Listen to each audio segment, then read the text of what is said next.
Cojimar, Cuba. Here, people of all ages have a long-standing relationship with the bounty of the sea.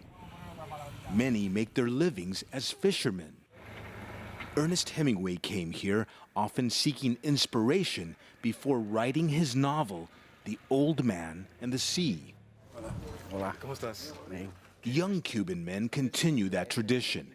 29-year-old Gabriel Rama owns this small fishing boat he calls Tito. With a wife and 2 daughters, he says it's hard for a fisherman to make a living in Cuba. Maybe I'll never have a millionaire's yacht, but it would be good to have a boat with GPS and sonar to help us fish without the fear of running into something that damages our vessel or that the motor fails. Maybe that's asking too much, but in the rest of the world, all boats have these things. Many resources here remain tight. Carpenters still make fishing boats by hand. As winter approaches, both young and old fishermen see an increase in their daily catches, and their incomes also rise slightly. The fishermen say this shark is a little over 2 meters long and probably weighs more than 180 kilos. It's a large catch.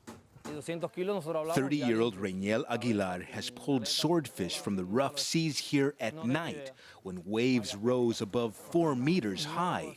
He says it's a tough life, but he accepts it. The winter, with its storms, is always more intense, but fishermen are used to exposing ourselves to such dangers. We respect the sea, but we do not fear it.